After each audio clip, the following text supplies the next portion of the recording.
감사합니다. 하나님의 말씀 같이 보시겠습니다. 고린도전서 12장 1절부터 11절까지 말씀이고요. 신약성경 277면부터 시작됩니다. 고린도전서 12장 1절부터 11절까지 말씀. 1절. 형제들아, 신령한 것에 대하여 나는 너희가 알지 못하기를 원하지 아니하노니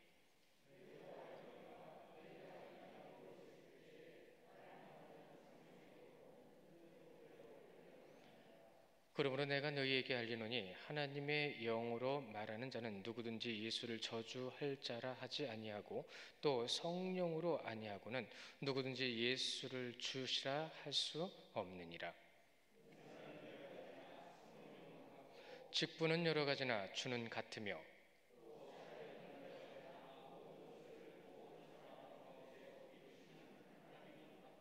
각 사람에게 성령을 나타내심은 유익하게 하려 하심이라.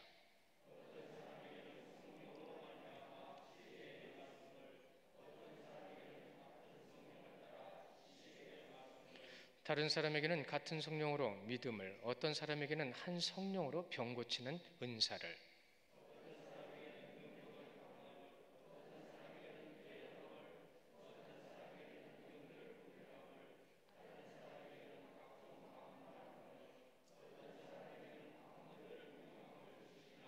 함께 봅니다.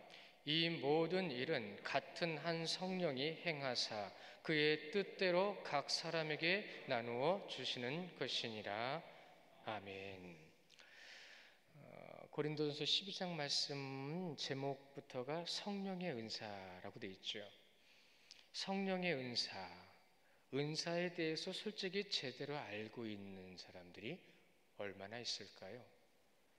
성령님이 어떤 분이신지 제대로 고백할 수 있는 사람은 또 얼마나 있을까요? 여러분, 이것이 믿음의 아주 중요한 척도가 됩니다. 여러분, 성령님을 경험하지 않고 성령님을 모르면서 하나님을 믿는다고 말할 수가 없어요. 이것이 여러분이 지금 가지고 있는 믿음의 현주소임을 분명히 인식하셔야 됩니다. 12장부터 말씀을 여러분이 잘 아시는 말씀으로만 받아들이면 그동안 살아왔던 대로 살 수밖에 없어요. 그동안 지켜왔던 믿음대로밖에는 지킬 수 없다는 얘기예요. 그것이 믿음이 아니라는 것은 아닙니다. 그러나 진짜 믿음의 하나님의 능력과 하나님의 분명한 뜻이 무엇이고 어떤 것인지를 우리가 알아야 된다는 거예요. 하나님을 알 수는 없습니다. 그러나 경험할 수는 있습니다. 경험이 지식이 됩니다. 오늘 그 말씀으로 끝나게 되는 거예요. 성령으로 시작돼서 하나님을 아는 것으로 오늘 말씀을 마치게 될 텐데, 오늘 이 12장의 말씀을 통해서 분명히 다양한 은사들을 말씀하실 때에 그것을 우리는 이해하고 또한 잘 알아야 되는데, 교회들이 이 다양한 은사들을 제대로 이해하지 못해요. 또한 이것을 바로 사용하지 못하는 것도 사실입니다. 이렇게 바로 사용하지 못하는 것을 통해서 우리는 무엇을 알 수 있냐면 신앙의 순수성을 잃었다는 것을 알 수 있어요. 진짜 하나님 믿는 게 뭐죠? 진짜 성령의 역사는 뭐냐는 겁니다.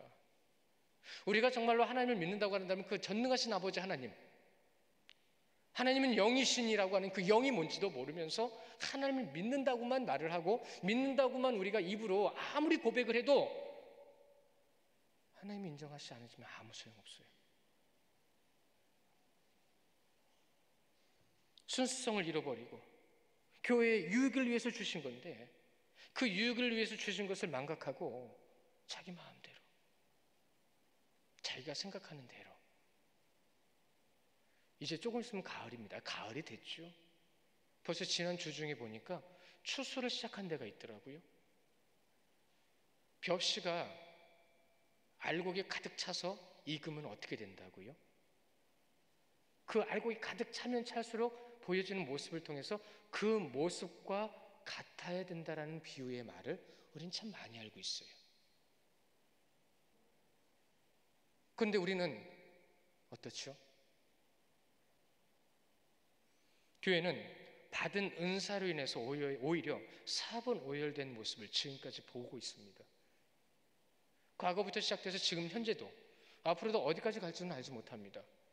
제가 그래서 이 사분 오열되는 교회의 심각한 문제들을 말할 때마다 분당에 있는 유명한 교회 목사님 말씀 자꾸 생각이 나요. 그분이 하신 말씀, 더 당해봐야 정신 차린다고. 진짜 뭐가 잘못됐는지를 알아야 정신 차린다는 뜻이에요. 그러지 않고는 그 전에 아무리 얘기해봤자 이 안에 화가 가득하고 교만이 가득한 자에게는 아무리 말을 해도 소용이 없다는 얘기예요. 그것이 이스라엘 역사였습니다. 발등에 불이 떨어져야 그때서야 아 뜨거 하고 뭔가를 찾는 거예요. 발등에 불이 떨어져야. 그 말이 그 말인 겁니다. 더 당해봐야 한다는 말. 오늘 이 은사로 시작된 말씀, 여러분, 이 은사뿐만 아니라 이 직분과 사역에도 같은 문제다라는 것을 오늘 분명히 우리에게 말씀해 주세요. 12장에서 신령한 것에 대해서 말씀하시죠. 신령한 것에 대해서라고 시작하는 이유가 바로 거기에 있는 겁니다. 그래서 우리가 이 신령한 것을 알아야 돼요. 이미 앞에서 분쟁하고 결혼하고 우상 여러 가지 주제를 통해서 그들이 어떤 모습을 보이는지 우리는 너무나도 잘 봤습니다. 그리고 기억하고 있습니다. 아니, 우리 안에 있는 것도 확인하고 있습니다. 그런데 그것을 가지고 분명히 우리가 지금 뭘 깨닫고 있냐는 얘기입니다.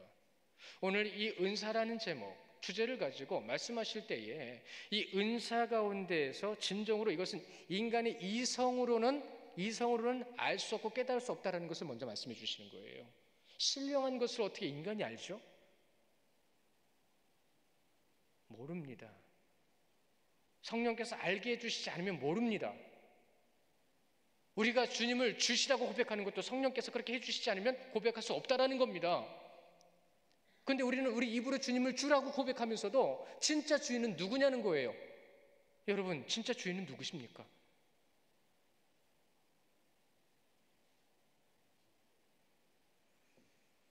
신령한 것임을 분명히 인식할 수 있게 한다는 것은 우리가 하나님을 알 수 없는데 그분이 우리를 알게 해주신다는 것, 이것을 먼저 고백해야 되는 거예요. 그러니까 나로 하여금 하나님께서 하나님을 믿게 해주셨다는 것은 성령께서 역사해 주셨다는 것을 여러분은 고백해야 되는 거예요. 그러니까 여러분이 가지고 있는 믿음은 누구가 주신 거예요?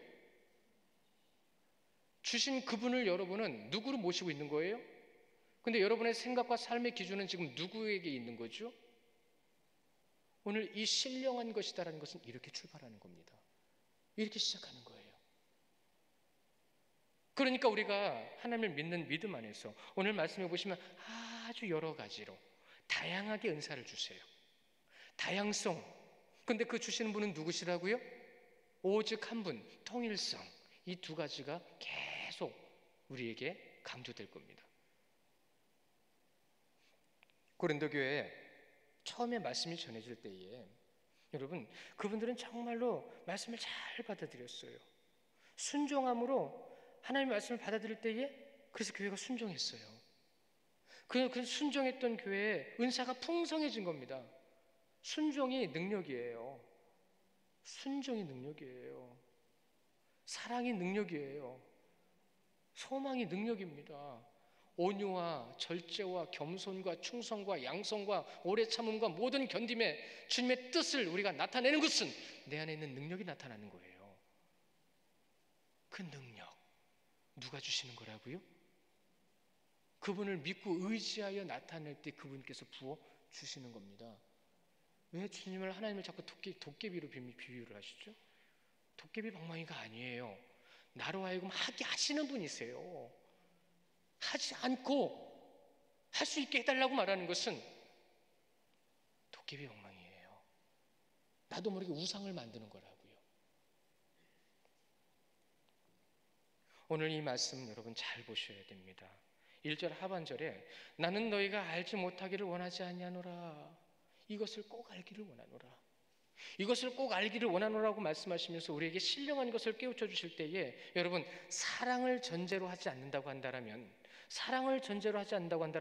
잘못되었거나 바른 길로 가지 못하는 것에 대해서 말할 필요가 없어요. 내 자식 그릇된 길로 가는 거 가만히 놔둘 부모 없습니다. 몽둥이를 들길 때도 있고 휘철이를 들 때도 있고 엄하게 호통칠 때도 있습니다. 사실 오늘 이 12장 말씀은 우리에게 엄하게 호통치시는 거예요. 엄중하게 말씀하시는 거예요. 너희들이 지금 무엇을 모르고 있는 줄 아느냐라고요. 무엇을 모르고 있기에 그렇게 행동하는 줄 아느냐라고요. 그러나 이미 우리는 앞에서 보신 것처럼 형제에게 하듯 부모에게 하듯 그렇게 말하는 겁니다. 형제들아. 다시 시작됐죠? 1절 처음에 형제들아. 근데 여러분, 남에게는 거짓말도 하고 포장도 하고 좀 돌려서 말하기도 하지만 가족에게는 그렇게 하면 안 되죠. 솔직하게 사실대로 있는 그대로 얘기해 주는 게 진짜 가족의 모습이죠. 성경은 지금 우리에게 그렇게 말씀해 주시는 거예요. 고린도 교회가 지금 잘못되어 있는 것을 사도 바울은 엄중하게 형제들아 너희들이 지금 잘못하고 있다. 그것은 아니다. 너희들은 왜 진정한 본질을 진리를 알고 전했음에도 불구하고 왜 그러고 있냐고 라고 말하는 거예요. 왜 그러고 있냐고. 은사 신령한 것이죠. 원뜻을 제가 여러 번 말씀을 드렸어요. 카리스마라는 것은 하나님께서 주신 것, 하나님의 선물이란 뜻입니다. 그러니까 하나님의 선물은 누가 주체가 되는 거예요? 주신 분이 주체가 되는 거예요. 그분이 주셔야만 받을 수 있는 거예요. 근데 그분이 주셔야만 받을 수 있는 카리스마를 인간은 무지해서요. 카리스마라는 원뜻도 모르고 지금 사용하고 있는 것을 우리는 지금 보고 있어요. 원뜻도 모르고 사용해요. 그게 무지입니다. 자기들이 원하는 대로 포장해서 덧입어가지고 그렇게 쓰는 거, 그게 무지입니다. 나중에 주님께서 오셔서 모든 것을 드러내시면 어떻게 하실 겁니까? 신령한 것이 아닐지라도 말의 원뜻이라도 따라가야 되지만 원뜻도 모르고 쓰는 모습을 이 세상은 지금 너무나도 우리에게 많은 것으로 보여주고 있어요. 우리도 거기에 휩쓸려 가요. 그냥 똑같이 써요. 신령한 것을 모른다 하더라도 말 원뜻이라도 알고 써야 되는데 신령한 것을 알아야 하는 성도들, 우리 성도들은 과연 그 무지와 상관이 없을까요? 꼭 기억하십시오. 하나님의 선물은 하나님의 주권으로 주신 것입니다. 그분의 뜻하신 대로 주시는 것입니다. 그럼에도 자기인 것인 양 그냥 있고 없고 따져가면서 편가르게 하고 하나님의 것을 자기 것으로 마음처럼 주장하는 그러한 기준, 이것을 성경은 죄라고 말씀하십니다. 여러분 잊지 마십시오. 죄라고 말씀하시는 거예요. 왜요? 주님의 것을 누구 거라고 얘기하면 내 거라고 얘기하면 그게 죄죠. 당연히 이건 어린애도 알아요. 에이 그거 잘못된 거잖아요. 그렇게 말하는 아이도 봤어요. 어린아이만 또 못한 모습을 어른들은 많이 보인다는 말이 있죠. 그러니까 은사를 주신 하나님이 아닌 자신을 나타내기 위해서 혈안이 되는 거예요. 온갖 방법 다 씁니다. 변칙도 쓰고 편법도 쓰고 내가 원하는 대로 하기 위해서 몰래 물밑 작업도 합니다. 무엇 때문이죠? 진짜 주인이 누군지 몰라서 그러는 거예요. 하나님이 주인이 아니고 내가 주인이라서 내 마음대로 하는 겁니다. 우리 지난주에 고린도전서 11장 24절 말씀 보셨죠? 눈 살짝 옆으로 돌리시면 보이실 거예요. 뭐라고요? 축사하시고 떡을 떼어 이르시되라는 말씀이 있었습니다. 이 말씀의 원뜻을 제가 말씀을 드렸어요. 풀이를 해드렸어요. 이것을 알아야만 진정한 성찬의 진정한 의미로 참여하는 것이라는 것을 기억하셔야 돼요. 무슨 뜻이었다고요? 그것이 진짜 주인이 누군지를 우리가 인정하는 자리가 되는 거예요. 그것이 무엇이었죠? 이런 거죠. 오직 구원을 위해서 자신의 몸을 찢고 부서뜨린 것을 하나님께 감사하신 분이 누구예요? 피 한 방울 다 흘리시고 온몸을 온전히 다 찢어버리신 분이 누구세요? 내가 너희의 주인이라는 것을 그 누구도 할 수 없는 사랑의 증거로 보여주신 분이 예수 그리스도십니다. 그러니 단호하지 않을 수 없어요. 잘못된 것을 잘못됐다고 말하지 않을 수 없어요. 저는 주님처럼 여러분을 사랑할 수는 없어도 주님처럼 여러분을 사랑하기 위해서 노력은 하고 있어요. 사랑하는 사랑하는 성도 여러분, 일부는 가식이에요. 그러나 이 육적인 가식을 떨쳐버리기 위해서 영적인 진실을 위해서 달려가고 있는 모습을 우리는 보여야 되잖아요. 우리는 천국 갈 때까지 가식을 버릴 수 없는 존재입니다. 온전할 수 없는 존재입니다. 그럼에도 불구하고 노력도 하지 않는다고 한다면, 형제들아, 사랑이 전제된 그 말은 우리에게는 의미가 없어지는 거예요. 신령한 것에 대해서 진짜 주체가 누구이신지를 여러분 잊지 마십시오. 이와 같이 1절의 말씀의 의미의 뜻이 굉장히 깊고 넓습니다. 이것을 여러분들이 잊지 않으시면, 이것을 여러분이 깊이 묵상하지 않으시면 오늘 12장부터 보시는 말씀, 여러분이 많이 봤고 알고 있다라고 하는 말씀, 그 말씀의 진짜 뜻과 진짜 의미가 무엇인지를 이해할 수 없어요. 그냥 과거에 수박 걸탈기식으로 그러한 의미예요 라고 하는 것만 알고 넘어가는 겁니다. 잘 기억하셔야 돼요. 첫째, 나의 주인이 누구시다라는 것, 신령한 것이 무엇인지, 그것을 주시는 주체가 누구신지, 이것을 꼭 붙잡고 이 모든 것 가운데 주시는 분이 누구신지를 우리는 잊지 말아야 되죠. 이러한 것 가운데에서 큰 의미로 보면 여러분, 절대적인 것이지만 구원도 은사입니다. 주시지 않으면 받을 수 없어요. 그분이 주셔야 받을 수 있습니다. 내가 아무리 믿는다고 말 많이 해도 주님이 인정하지 않으시면 아무 소용없어요. 그래서 뭐라고 말씀하시죠? 내 믿음을 보이라. 내 믿음을 보이라. 우리 말씀 한 절 같이 보실까요? 정말 잘하는 말씀이죠. 야고보서 2장 18절 말씀입니다. 우리 함께 보시겠습니다. 시작. 어떤 사람은 말하기를 너는 믿음이 있고 나는 행함이 있으니 행함이 없는 내 믿음을 내게 보이라. 나는 행함으로 내 믿음을 내게 보이리라. 아멘. 입으로만 믿는다고 하는 건 소용없다는 얘기예요. 행함이라는 것은 우리가 지금 성경을 보면서 알고 있고 알게 하신 그러한 것들이 나타나야 되는 거예요. 2절에서 우리에게 똑같이 말씀하시 주시는 것, 우리에게도 똑같이 적용되는 2절 말씀이에요. 우리 2절 말씀 같이 읽어볼까요? 시작. 너희도 알거니와 너희가 이방인으로 있을 때에 말 못하는 우상에게로 끄는 그대로 끌려갔느니라. 아멘. 이게 무슨 말씀이라고요? 우리나라도 예전엔 불교 문화였습니다. 그냥 하라면 하는 거예요. 저도 그래서 어렸을 땐 절 많이 했습니다. 절하면 왜 절을 해요? 조상신이 왔으니까. 그리고 12시 되면 나갔어요. 왜요? 조상신이 와서 먹어야 되니까. 저는 진짜 그런 줄 알았습니다. 진짜 그런 줄 알았습니다. 그런데 다 거짓이었어요. 내가 복음을 접하고 알게 되고 깨닫게 되고 믿게 되니까 야, 이것이 전부 다 사단의 노름이에요. 놀아나는 거였어요. 다. 사단이 우리를 얼마나 많이 가지고 노는지 모릅니다. 오직 유일하신 분은 한 분 하나님이신 줄 믿으시기 바랍니다. 여러분이 믿는 하나님은 한 분이세요. 그 외에 어떤 것도 없습니다.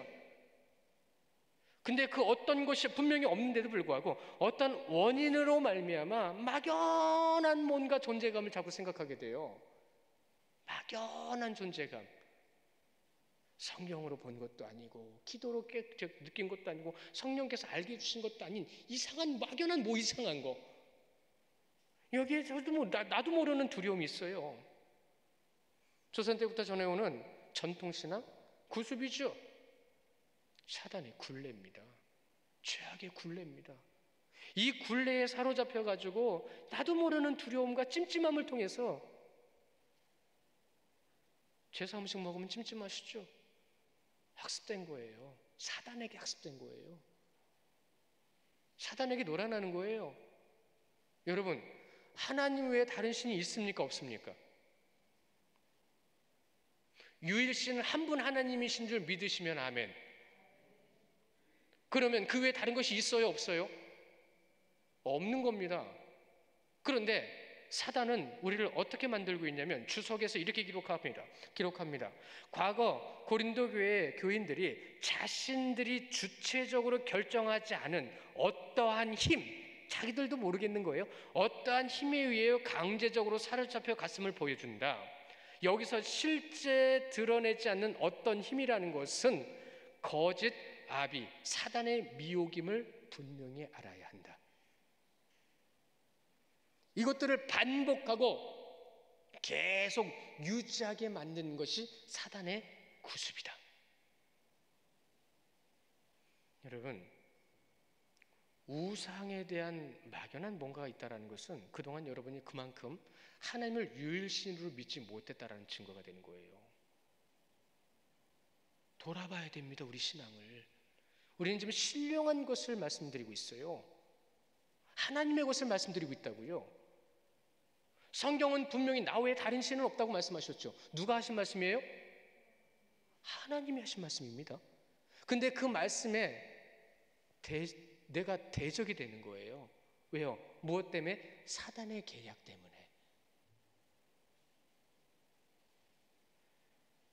오늘 1절과 2절 말씀을 잘 보십시오. 1절은 분명히 신령한 것을 말씀하시죠. 2절은 뭘 말씀하시죠? 말 못하는 것을 말씀하십니다. 말 못하는 것은 무엇이란 얘기예요? 아무것도 아니란 뜻이에요. 그 의미입니다. 말 못하는 것이. 그러니까 우상은 말 못하는 아무것도 아니다는 뜻이에요. 여러분 잊지 마십시오. 인간은 얼마나 이 죄 때문에 힘들고 어려운 시간을 자꾸 보내고 있느냐면 이런 거예요. 인간의 무지를 통해서 깨닫게 하는 것 중에 하나가 이런 거예요. 즐거운 시간 있죠. 즐거움에 대하여 라는 말을 통해서 항상 사람은 쾌락적으로 끌려갑니다. 더 놀고 싶고 더 즐기고 싶은 거예요. 근데 그것이 도가 지나칠 정도로 끝까지 가요. 분별 없는 사람들은 넘어져요. 또 하나, 여러분, 두려움에 대한 겁니다. 두려움을 갖기 시작하면 어찌나 나락의 자리로 자꾸 끌려 내려가는지 몰라요. 두려움이 없어지기는 그냥 커지기만 해요. 두려움의 나락으로 떨어지는 거죠. 왜 그러는 거죠? 그것이 바로 사단의 구습, 괴율입니다. 계속 반복하고 유지하게 만드는 것. 여러분 기억하시죠? 성령의 열매 중에 희락과 화평이 있습니다. 거기서 희락과 화평은 즐거움 맞아요. 그러나 그 즐거움엔 전제가 무엇이 붙냐면 경건이 붙습니다. 경건한 즐거움과 기쁨과 사랑이라는 거예요. 어느 순간 나도 모르게 술 먹고 앉아 있는 거예요. 재밌다 보니까. 어느 순간 나도 모르게 다른 사람처럼 막 몸 흔들고 놀고 있는 거예요. 그렇게 빠지게 만듭니다. 그럼에도 고린도 교회는 이 주신 은사가 분명히 있어 분별해야 됨에도 불구하고 분별하지 못하고 왜곡하는 거예요. 나아가서는 직분, 이 사역까지도 이용하는 겁니다. 내 마음대로요. 나 하고 싶은 대로요. 은사 사용에 있어서 경건이라는 건 여러분 절대 잊지 마셔야 됩니다. 이 경건이라는 말을 다른 말로 말씀을 드리면 오늘 시작할 때 드린 말씀에 신령함입니다. 신령함. 진짜 신령한 것이 무엇이죠? 어리석은 고린도 교회 성도들은요, 방언을 사용할 때도 그랬어요. 막 사람들 입에서 크게 막 랄랄랄라 한 거예요. 그게 왜 그런 건지 아십니까? 처음엔 그러지 않았어요. 우상을 섬기는 자들이 우상에 대한 자신의 충성을 보이기 위해서 신전 앞에서 큰 소리로 소리치고 노래하고 난리 버거지를 친 거예요. 근데 그 모습이 야 저게 충성된 모습이 저런 건가 봐. 그러면서 그것을 본 은사 있는 성도들이 교회에 와서 똑같이 한 거예요. 왜 교회 안에서 잠잠하라고 말씀하셨는지 그 이유를 이제 한 가지는 알게 되신 거예요. 나타내기 위해 주신 게 아니라는 거예요. 그것은 나로 하여금 성령께서 계시다는 것을 증거로 주신 것을 증명해 주신 거예요. 근데 그것을 지금 어떻게 하고 있어요? 이용해 먹고 있는 겁니다. 어떻게 해요? 나 방언 받았어. 너 못 받았지? 이렇게 되는 겁니다. 그것이 교회에 주신 은사를 통해서 교회에 생긴 분쟁이 된 거예요. 방언 구원의 조건이 아닙니다. 여러분 잊지 마십시오. 예언도 구원의 조건이 아닙니다. 똑바로 사용하지 않으면. 주신 목적대로 사용해야 되는 거고 주신 의미대로 사용해야 되는 겁니다. 그러니까 나중에는 하도 떠들어대니까 거기다가 오늘 말씀 마지막에 9가지 은사 중에 마지막 은사를 뭐라고 말씀하셨냐면 통변의 은사를 받으라고 말씀하신 거예요. 뭐라고 말하는지도 모르면서 각종 흥분만 되고요. 이 흥분, 나중에는 주님이 주시는 은혜 안에 경건이 아니라 인간의 흥분된 모습으로 자신을 나타내는 조건이 되어버린 거예요. 행소수설로 넘어가 버린 겁니다. 그래서 통변의 은사를 말씀하시는 거예요. 그러니 2절의 말씀에서도 여러분 잘 보십시오. 역사적으로나 신앙적인 배경이 얼마나 그 안에 깊이 무언가가 박혀져 있는지, 의미가 있는지를 우리는 확인할 수가 있게 되는 거예요. 3절에서도 이와 같이 말씀을 이어갑니다. 내가 너희에게 알리노니, 함께 읽습니다. 시작. 내가 너희에게 알리노니 하나님의 영으로 말하는 자는 누구든지 예수를 저주할 자라 하지 아니하고 또 성령으로 아니하고는 누구든지 예수를 주라 할 수 없느니라. 말이 조금 이렇게 꼬아진 것 같지요? 예, 그런 사람들 때문에 그런 겁니다. 그런 사람들이 누구냐고요? 성도가 알아야 할 것 중에 먼저 가장 중요한 것을 말씀드리면 예수는 나의 주인이시다라는 겁니다. 이것이 모든 것의 전제가 되어야 돼요. 나의 주인이시다. 나의 주인이시기 때문에 하나님의 영, 즉 성령을 통해서만 예수님을 주라고 할 수 있다라는 말씀을 우리는 꼭 붙잡아야 되는 거예요. 주시는 분도 하나님이시오, 걷어가시는 분도 하나님이시라는 것을 우리는 잊지 말아야 된다는 거죠. 이것이 전제되어서 우리가 분명히 말씀을 봐야 되는데 우리는 당연하게 이렇게 생각하죠. 주님이 나의 주인이시라고. 당연한 질문일 겁니다. 그런데 다시 한번 질문해 드리죠. 여러분 진짜 여러분의 주인이 주님이십니까? 여러분이 주인이 하나님이시고 주님이신 주인이신 삶을 살고 계십니까? 만약 주님이 원하시는 것을 찾기 위해서 열심히 애쓰고 노력하는 분들이라면 대답하실 수 있을 거예요. 주님이 원하시는 것을 찾아가는 사람이라면, 아니요, 주님께서 원하시는 것을 이루어가는 성도라고 한다면 당당하게 고백할 수 있어야 돼요. 그런데 그런 고백을 하지도 않고 그냥 교회에 지금 문제를 일으키면서 분쟁과 다툼과 어려움을 만들어가는 사람이 나 주님 믿고 있거든, 나 주님 믿어 라고 하는 그를 주님을 저주하는 자라고 말하는 겁니다. 여러분 이거 잘 기억하셔야 됩니다. 주님이 원하시는 것을 찾아가지 않고 내가 원하는 것을 찾아가면서 내가 주님을 믿는다고 얘기한다는 것은 주님을 저주하는 거라는 거예요. 이 말씀의 뜻이 그 뜻인 겁니다. 그래서 말이 꼬아진 거예요. 두려운 말입니다. 나에게 두려움이 돼야 되는 말씀입니다. 단순히 교회에서 다투지 마라, 바닥 만들지 말고 계층 만들지 말라라고 말씀하신 거 단순한 게 아니에요. 12장에서 이러한 자들이 바로 예수를 저주하는 자들이라고 말씀하시는 겁니다. 그러면서 나는 예수를 믿는데요, 여호와의 이름을 망령되게 이끄는 거죠. 신학자들은 안타깝게 말을 합니다.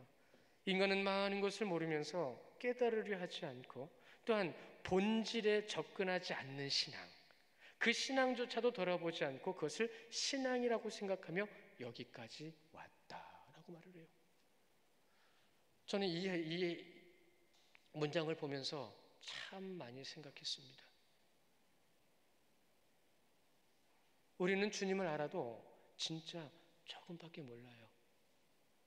말씀을 따라도 조금밖에 못 따르고 있어요. 그럼에도 불구하고 믿음 있는 척, 주님을 잘 믿는 척, 예, 그 믿음은 맞아요. 근데 어떤 믿음이라고요? 고린도 교회를 향해 사도 바울이 뭐라고 얘기했죠? 어린아이와 같다고 하신 거예요. 그래서 어린아이와 같다고 하신 거예요. 신학자들의 안타까운 말을 통해서 주석에서 똑같은 말씀을 하실 때 너무 길어가지고 제가 중간 생략하고 이렇게만 읽어드립니다. 지금은 그리스도인으로서 하나님의 영으로 말하는 자임을 밝힘으로써 하나님의 영으로 말하는 겁니다. 그리고 하나님의 영인 성령의 가장 중요한 사역이 바로 예수 그리스도에 대한 신앙 고백, 즉 사람으로 하여금 예수님은 주님이라고 고백하는 것을 천명한다라고 말하고 있어요. 좀 쉽게 말씀드리면 간단합니다. 예수님을 주인으로 믿는다면 그분의 말씀대로 따르는 삶이 되어야 하고 성령의 인도하심에 순종하는 삶이다, 이 말인 거예요. 그분을 믿는데 어떻게 그분의 말씀대로 안 살 수가 있겠어요? 많은 사람들이 아직도 내가 주인이다라는 거 하면서 살고 있다고 합니다. 내가 주인이다. 내가 주인이라는 것은 예수님이 주인이 아니라는 거예요. 그러면서 예수님을 믿는다고 말하고 행동하는 것을 보게 되죠. 그러면서도 예수님을 믿는다고, 이것이 바로 예수님을 저주하는 거랑 다르지 않다라는 말을 사도 바울은 단호하게 말하고 있는 겁니다. 갈라디아서 3장 13절 말씀 우리 함께 보실까요? 진짜 우리의 주인 되신 주님이 어떤 분이신지 함께 봅니다. 시작. 그리스도께서 우리를 위하여 저주를 받은 바 되사 율법의 저주에서 우리를 속량하셨으니 기록된 바 나무에 달린 자마다 저주 아래 있는 자라 하였으니. 모든 인간은 저주받아 나무에 매달려야 됩니다. 그러나 우리를 대신해서 누가 그 저주를 가지고 나무에 매달리셨다고요? 우리 주님이 그러셨다고요. 우리의 주인이시기 때문에 그러신 겁니다. 우리의 모든 죄를 사해 주시기 위해서 그렇게 하신 겁니다. 내가 너희의 첫 번째 부활 주라는 것을 보여주셨어요. 성도 여러분, 꼭 기억하십시오. 죄를 용서해 주셨다고 했지 죄가 없다고 하신 게 아니에요. 죄인이 아닌 척하면 안 됩니다.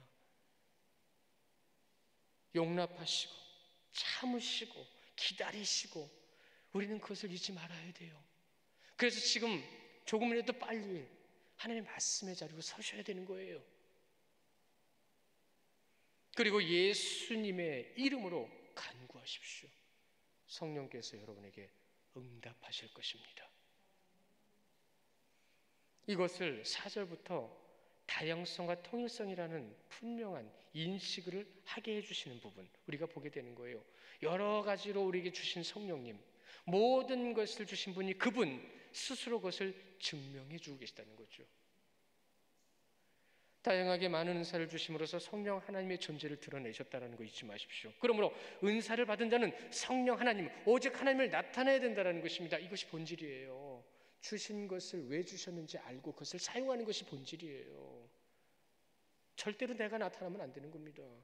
나를 들어 쓰시는 하나님께 감사해야 되는 거예요. 또한 이 은사와 같은 이치도 적용되는 게 여러분 직분과 사역입니다. 이건 이제 구체적으로 교회를 통해서 말씀해 주시는 거예요. 교회를 향해서 말씀해 주시는 거예요. 직분이라고 하는 이 디아코이온이라는 말, 디아코이온인 헌신, 섬김, 희생이란 뜻입니다. 직분은, 그러니까 이 교회의 직분에 대한 신학적 정리는 교회 안에서 행해지는 모든 봉사에 헌신하는 자. 둘째, 사도들이나 전도자들에게 특별한 직무를 맡긴 것에 대해 돕는 자. 셋째, 연보를 함께하는 자. 이것을 함축해서 이 디아코이온이라는 직분이라는 말을 담아서 우리에게 주신 거예요. 직분, 직분자. 그래서 교회에서 직분자를 세울 때는 교회를 열심히 섬기는 자를 세우시는 겁니다. 모든 성도들이 투표를 해서 이분은 정말 교회를 섬기는 자다라고 여러분이 투표해서 된 자. 노회에서는 그 자를 데려다가 교육을 시킬 때에 목사로부터 시작돼서 모든 성도를 온전히 전심을 다하여 섬기도록 가르친 거예요.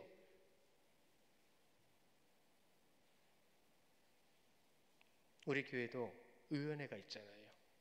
장로님들 그렇게 세우셔서 그 장로님들을 통해서 부서와 기관을 잘 섬길 수 있도록, 아니요 정확하게 그 성도들이 교회를 온전히 세워갈 수 있도록 도와주고 섬겨주고 세워주는 위치에 우리 장로님들이 계신 거예요. 그래서 제가 지난주 오후에 말씀드렸어요. 당회는 교회가 나가야 될 방향을 잡아주면 되는 곳이 당회입니다. 그리고 그 방향을 잡아줌을 통해서 모든 위원회와 부서와 기관은 나름대로 그들 안에서 최선을 다하면서 헌신할 수 있게 할 때에 그들이 어떻게 헌신할 수 있을지 고민하는 것이 당회의 존재 목적이에요. 내가 세우고 내가 가서 일하는 게 아니라 우리가 그것을 세워주고 그들로 하여금 할 수 있게 하는 것이 당연한 거예요.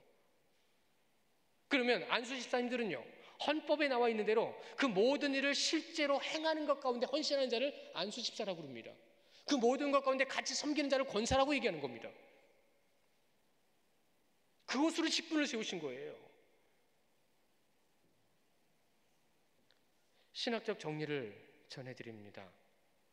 사람을 따라, 교회를 따라 다양한 직임이 존재하는 것은 오직 교회의 머리 대신 그리스도를 섬기기 위해 주어진 것일 뿐이다. 그러기 위해서 세워진 것뿐이라는 거예요. 그러므로 직임에 대하여 우월감, 열등감을 가지고 있는 것은 직임을 주신 분이자 교회의 머리 대신 그리스도의 존재를 무시하는 것이다. 단호하게 말씀하시죠. 자신이 그리스도의 종이라는 사실을 중요하게 생각하지 않는 처사인 것을 기억하라라고 말합니다. 직분, 또한 사역이 있습니다. 사역이라고 하는 것은 에네르기마톤, 이 에네르기마톤이라는 것은 이 활동력 있게 하다라는 뜻인데, 여러분이 잘 알고 계신 에너지 있죠? 햇빛, 전기, 물, 이 에너지의 어원이 바로 이 에네르기마톤에서 온 겁니다. 왜요? 힘과 원동력의 원천이라는 뜻입니다. 누가 주신 거예요? 하나님이 주신 겁니다. 창조자 하나님께서 모든 것을 주심으로 인해서 그것을 가능하게 하셨다. 그 가능하게 하신 것을 우리는 그분의 뜻에 맞춰 섬기는 것, 감당하는 것, 그것이 사명입니다. 사역입니다. 사역. 그런데 우리는 지금 누구 중심으로, 누구 마음과 누구 계획대로 일을 하는 거예요? 그래서 여러분, 먼저 기도하십시오. 무엇을 하든 먼저 기도하십시오. 무엇을 하든 먼저 주님께 여쭤보십시오. 내 머리로 하지 말고 이 가슴에 역사하시는 성령의 감동을 통하여 주님께 먼저 기도하십시오.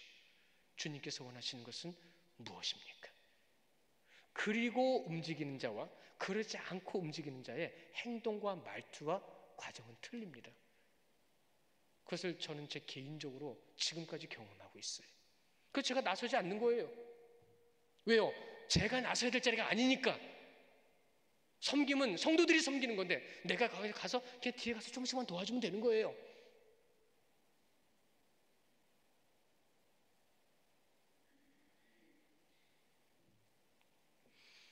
택하신 직분자에게 맡겨주신 것이 사역이라고 그랬습니다. 이 말씀을 찾아서 세 절을 같이 보실 거예요. 먼저 갈라디아서 2장 18절 말씀, 거기에 중요한 핵심 단어들을 한번 찾아보세요. 먼저 갈라디아서 2장 8절 말씀 함께 보십니다. 보시면 시작.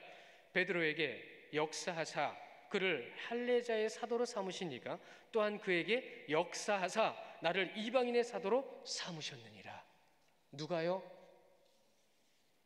또한 빌립보서 2장 13절 말씀입니다. 시작. 너희 안에 행하시는 이는 하나님이시니 자기의 기쁘신 뜻을 위하여 너에게 소원을 두고 행하게 하시니라. 행하게 하시는 거예요. 내가 하는 게 아니라 행하게 하시는 거예요. 그러니 그분의 뜻을 여쭤야죠. 말씀을 많이 보신 분들은 주님의 뜻대로 가게 됩니다. 사도 바울이 복음을 전한 것처럼. 골로새서 1장 29절입니다. 시작. 이를 위하여 나도 내 속에서 능력으로 역사하시는 이의 역사를 따라 힘을 다하여 수고하노라. 아멘. 이 세 절의 말씀 더 있는데 세 절만 말씀을 보죠. 지금 누가 역사하신다고요? 그분이 역사를 하셔야 돼요. 그분이 여러분을 하여금 믿게 하셨기에 여기 계신 겁니다. 그분이 여러분을 하여금 주일날은 가서 예배를 해야 된다는 것을 알게 하셨고 예배해야 될 예배의 의무와 책임을 우리에게 주셨기 때문에 우리는 지금 이 자리에서 예배하고 있는 거예요. 이것을 잊지 마셔야 됩니다. 4절에서 6절까지 한 분 하나님, 그렇죠? 한 분 하나님이라고 하면서 4절부터 성령 하나님이 나오고요. 다음에는 성자 예수님이 나오고요. 다음에는 하나님이 나오십니다. 성부 하나님이 나오십니다. 삼위의 하나님, 이분은 누구라고요? 같은 분이라고요. 누구라고요? 한 분이시라고요. 하나님도 우리에게 사역적으로 그렇게 나타나시고 사역적으로 우리에게 모든 것을 알려주시는데 우리는 그 사역을 지금 어떻게 하고 있을까요? 누구를 위해서 하고 있을까요? 무엇을 위해서 하고 있을까요? 신령한 것이라는 것은 그 신령하신 분의 뜻을 위해서 하는 것이, 신령한 것을 나타내는 겁니다. 그리고 7절에서요, 각 사람에게 성령을 나타내심으로 유익하게 하려 하심이라. 예수님이 부활하신 이후에, 승천하신 이후에는 성령의 사역으로 나타나고 계시죠. 그래서 성령이라고 말씀하시는 겁니다. 그 성령이 나타나야 되는데 말씀을 잘 보셔야 됩니다. 각 사람에게 성령을 나타내시기 위해서 은사를 주셨고 이는 유익을 위해서라고 말씀하고 계신 거예요. 그러니 성령님이 자신을 신령한 것으로 나타내시면 무엇을 위해서요? 우리에게 모두에게 무엇을요? 유익을 위해서라고 말씀하시는 겁니다. 교회의 덕을 나타내지 못한다고 한다면 여러분 그것은 믿음이 아니에요. 단호하게 사도 바울은 말하고 있습니다. 교회에 유익이 되지 않는 거다라고 한다면 모두가 인정하고 모두가 이해하고 모두가 기쁘게 받아들일 수 있는 것, 그것이 유익입니다. 잊지 마십시오. 여러분 이거 잊지 마셔야 됩니다. 고린도전서 14장 12절 말씀도 함께 보십니다. 함께 보실게요. 고린도전서 14장 12절 말씀 시작. 그러므로 너희도 영적인 것을 사모하는 자인즉 교회의 덕을 세우기 위하여 그것이 풍성하기를 구하라. 아멘. 교회라고 말씀하세요. 기관 부서가 아니고 내가 아니고 교회라고 말씀하세요. 교회의 덕이 되라. 결혼, 음식, 우상, 은사, 특별히 앞에서 미리 말씀하신 모든 것 가운데에서 결혼, 음식, 은사 같은 것은 여러분 하나님께서 우리에게 주신 가장 좋은 것들이었어요. 근데 인간들은 그것을 문제로 만들어 버렸어요. 더 정확하게 말씀드릴까요? 교회가 그렇게 했다는 겁니다.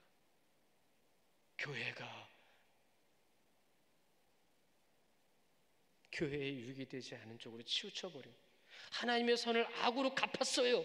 대적하고 대립하고 비판하고 판단하고 계층을 나누고 네가 높니 내가 높니, 예수님 십자가를 못 박혀 돌아가시는 날 그것도 바로 그 앞에서 제자들이 보인 모습처럼 네가 크니 내가 크니.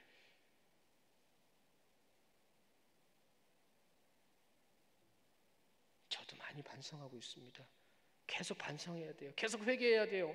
하나님의 것으로 자신을 나타내려고 하는 것 당연한 결과예요. 죄악입니다. 죄악. 그러므로 신령한 것에 대해서 항상 깨어 있어서, 말씀 잘 들으셔야 됩니다. 신령한 것에 대해서 항상 깨어 있어 성령님의 사역인 유익이 나타나야 하고, 이 유익으로 인하여 교회가 깨어 있다라는 것을 증명하게 되는 것이다.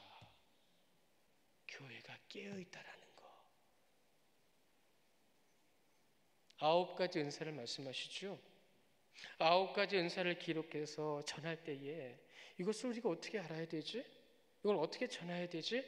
이러한 고민을 하는 분들이 정말 신앙에 많은 고민을 하신 분들이에요. 묵상을 하신 분들이에요. 근데 성경은 오늘 뭐라고 말씀하시냐면 지혜의 말씀, 지식의 말씀이라고 2가지를 말씀하십니다. 지혜의 말씀, 스스로 이해할 수 없고 인식할 수 없는 거예요. 성령께서 알게 하시고 성령께서 깨닫게 하셔야만 알 수 있는 것이 지혜의 말씀입니다. 성령의 사역이죠. 여러분 잘 알고 계신 요한복음의 말씀처럼 성령의 사역은 가르치시고 깨닫게 하시고 기억나게 하시는 것이 성령의 사역입니다. 하나님의 말씀은 감동으로 된 것으로 우리가 그 하나님의 말씀을 봄을 통해서 그 감동을 누가 주신다고요? 하나님께서요. 누구에게요? 그 말씀을 보는 자에게. 성령의 사역. 고린도 교회 성도들은 그 말씀을 눈으로 보았고 머리로는 알고 있습니다. 그러나 어린아이와 같아서 여기에만 있어요. 여기서 나타나지 않아요. 거듭나야 합니다. 여러분 거듭나야 합니다. 내가 깨져야 합니다.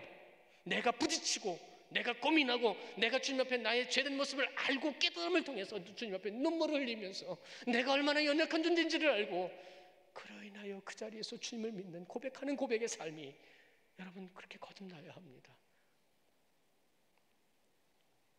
성령의 음성, 즉 말씀을 깨닫고 감동을 통해서 여러분의 영혼이 풍성해지시기를 축원합니다. 지식의 말씀, 지혜의 말씀과 지식의 말씀은 성경적인 원문을 통해서 사실 큰 차이는 없어요. 그러나 중요한 순서는 있습니다. 무엇이냐고요? 지식의 말씀을 전하기 위해선 주님을 경험해야 합니다.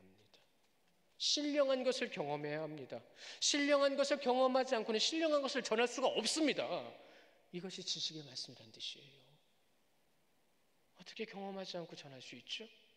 어떻게 신령한 것을 알지 못하고 전할 수 있느냐는 말입니다.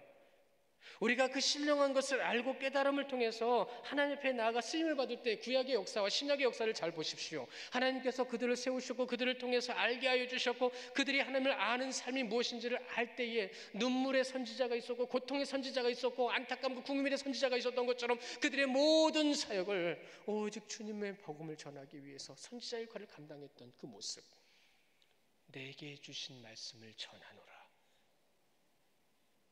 우리 성도님들이 그렇게 되시기를 축원합니다. 우리는 성도입니다. 우리는 그것을 감당하기 위해서 이 땅에 있는 거예요. 성령의 은사는 신령한 것입니다.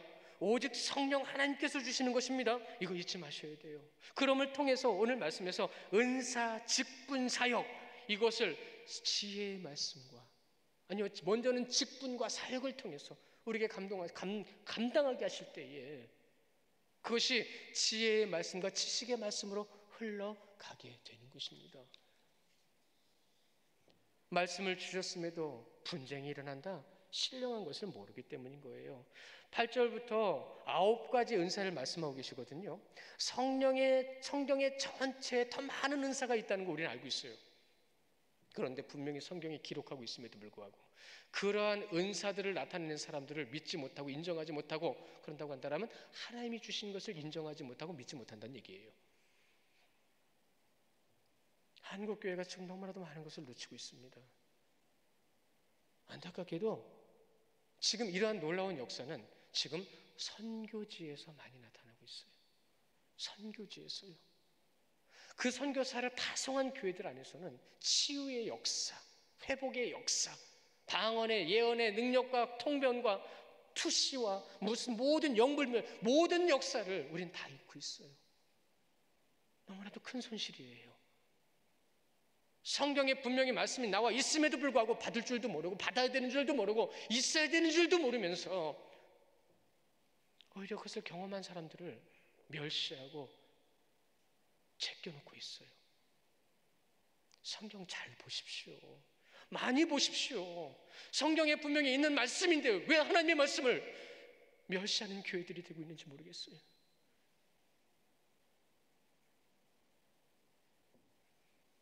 저는 요즘 굉장히 두렵습니다. 세상적 인간적 두려움이 아닙니다.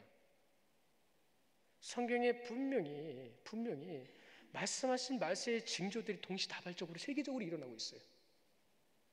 잊지 마십시오. 아직은 내 때가 아니라고 하셨어요. 그때는 주님만 아신다고 하셨어요. 그러면 이건 뭐예요? 분명히 성경은 말씀하십니다. 경고라고. 지금 여러분이 기도하지 않고 지금 여러분이 말씀으로 돌아오지 않으면 진짜 말세, 주님이 재림하시는 그때는 여러분 믿음의 고백을 할 수 없어요. 그때 가면 하면 되지? 그것이 될 것 같으세요? 안 됩니다. 여러분이 진짜 두려운 그 순간에 누구를 찾는지를 보면 알 수 있어요. 그런 일이 있으면 안 되겠지만 여러분에게 정말로 위험한 일과 어려운 일들과 힘든 일이 한꺼번에 엄습할 때에 아버지요 그러면서 티끌을 뒤집어 쓰고 땅에 엎드리지 않는 모습, 병원으로 뛰어가고 해결할 사람을 찾아가고 해결할 방법을 먼저 찾는다고 한다면 여러분 말세 때도 그렇게 됩니다. 이건 두려운 거예요. 제가 왜 두렵다고 말씀드린지 아시겠죠? 지금 하지 않으면 지금이 은혜 받을 만한 때요. 지금이 기도하고 말씀 볼 때요. 지금이 주님의 뜻을 이루어 하나님 앞에 믿음으로 굳건히 설 때라고 우리에게 말씀해 주시는 징조인 겁니다. 그런데도 교회들은 지금도 분쟁 속에 있어요. 신앙인들은 지금도 내 마음의 분쟁 속에 있어요. 여러분, 제가 드리는 말씀에 어떠한 것으로도 불편하지 마시고 다 잃어버리셔도 좋으니까 말씀을 보십시오. 말씀에 나와 있는 거 그대로 기억하십시오. 우리나라 성경 정말 잘 번역된 성경입니다. 원뜻을 다 깊이 알지는 못해도 여러분 1독, 2독, 3독, 5독, 10독 하잖아요. 그때부터는 세상 보는 눈이 달라지기 시작합니다. 왜요? 그때부터는 누구 중심으로 바뀌니까요. 창조주 중심으로 바뀌니까요. 사랑하는 성도 여러분, 신령한 것이 무엇인지, 경건한 것이 무엇인지 묵상하고 찾고 지키십시오. 칼을, 방패를 들어서 사용하지 않으면 쓸 수 없어요. 그런데 그것을 또 사용하지 않으면 녹슬어 버립니다. 말씀을 음식 먹듯이 읽지 않으면 쉽게 잃어버리고 내가 복음이 됩니다. 내 뜻대로 내 맘대로 이해합니다. 기도를 호흡하는 것처럼 하지 않으면 영적인 갈급함을 잃어버리고 육신의 정욕에 빠져버립니다. 이 시대는 영적 갈급함을 느끼지 못하는 시대라는 말을 많이 하시죠. 기도하지 못해서 갈급하신 걸 얼마나 느끼고 계십니까? 신령한 것은 이렇게 하지 않으면 경험할 수 없고요, 유지할 수 없고요, 사망의 권세에게 넘어질 수밖에 없다는 거 잊지 마십시오. 예수님께서 말씀하신 것처럼 항상 깨어있어 기도해야 합니다. 말씀에 그렇게 순종해야 합니다. 그러므로 신령한 것을 주시는 성령님의 뜻에 따라 교회에 유익이 되는 성도들이 되시기를 축원합니다. 믿음의 자리에 승리하시는 성도님들 되시기를 축원합니다. 신령한 것의 목적, 신령한 분, 오직 성령님을 나타내는 것, 성령님이 나타내는 교회, 전능하신 아버지 하나님을 믿는 교회, 여러분이 그 믿는 교회에서 죄 뜻을 이루시는 귀한 주의 자녀들, 신령한 것을 나타내는 성도님들 되시기를 주님의 이름으로 축원합니다. 이 시간 기도하겠습니다.